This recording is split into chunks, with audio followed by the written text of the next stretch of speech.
ಎಲ್ಲರಿಗೂ ಬೆಳಗಿನ ಶುಭೋದಯ. ನನ್ನ ಹೆಸರು ತರುಣ್ ಕುಮಾರ್ಗೆ. ನಾನು 10ನೇ ತರಗತಿಯಲ್ಲಿ ವ್ಯಾಸಂಗ ಮಾಡುತ್ತಿದ್ದೇನೆ. ಇಂದು ಈ ಶುಭ ದಿನದಂದು ಸ್ವತಂತ್ರ ಹೋರಾಟಗಾರರಲ್ಲಿ ಒಬ್ಬರಾದ ಬಾಲ ಗಂಗಾಧರ ತಿಲಕರ ಬಗ್ಗೆ ಒಂದೆರಡು ಮಾತುಗಳನ್ನು ಆಡಲು ಬಯಸುತ್ತೇನೆ. ಬಾಲ ಗಂಗಾಧರ ತಿಲಕರು ಭಾರತದ ಇತಿಹಾಸದಲ್ಲಿ ಎಂದೂ ಅಚ್ಚಳಿಯದ ಹೆಸರು.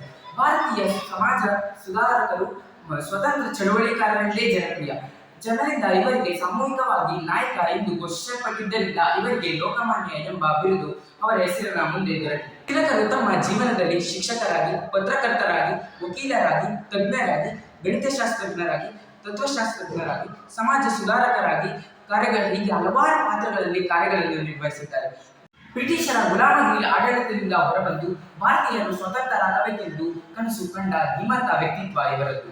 ಮನಸ್ಸಿಗೆ ಯೋಚನೆ ಬಂದಿದ್ದೇ ತರ ಅದನ್ನು ಕಾರ್ಯರೂಪಕ್ಕೆ ತಂದು ಭಾರತದ ಸ್ವತಂತ್ರ ಹೋರಾಟದ ಚಳವಳಿಗೆ ಅಡಿಪಾಯ ಹಾಕಿದರು. ಬಾಲಗಂಗಾಧರ ತಿಲಕರು 1856ರ ಜುಲೈ 22ರಂದು ಮಹಾರಾಷ್ಟ್ರದ ರತ್ನಗಿರಿಯಲ್ಲಿ ಜನಿಸಿದರು. ಇವರ ತಂದೆ ಕೇಶವ ಗಂಗಾಧರ ತಿಲಕ್. ಇವರು ಸಂಸ್ಕೃತದಲ್ಲಿ ವಿದ್ವಾಂಸರಾಗಿದ್ದರು.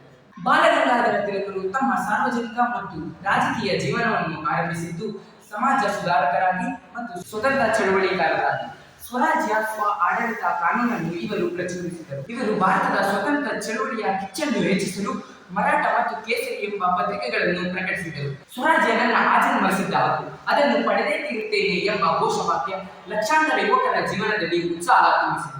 ಬ್ರಿಟಿಷರ ವಿರುದ್ಧ ಸ್ವಾತಂತ್ರ್ಯದ ಹೋರಾಟಕ್ಕೆ ಮಹಾತ್ಮ ಗಾಂಧೀಜಿಯವರಿಗಿಂತ ಮುಂಚೆ ಮುನ್ನಡೆ ಹಾಕಿದ ತಿಲಕರು ಕ್ರಾಂತಿಕಾರಿ ರಾಷ್ಟ್ರವಾದಿ ಮತ್ತು ಸಾಮಾಜಿಕ ಸಂಪ್ರದಾಯವಾದಿಯಾಗಿದ್ದರು.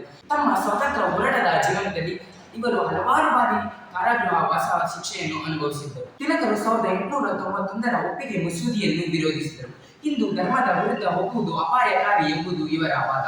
ಹಿಂದೂ ಧರ್ಮದ ಹೆಣ್ಣುಮಕ್ಕಳು 10ರಿಂದ 12 ವರ್ಷದ ಒಳಗೆ ಮದುವೆಯಾಗಬಹುದು ಎಂಬ ನಿಯಮವನ್ನು ತಿಲಕರು ವಿರೋಧಗೊಳಿಸಿದರು. ತಿಲಕರು ಸ್ವದೇಶಿ ಚಳವಳಿ ಮತ್ತು ಬಹಿಷ್ಕಾರ ಚಳವಳಿಗೆ ಪ್ರೋತ್ಸಾಹಿಸಿದರು.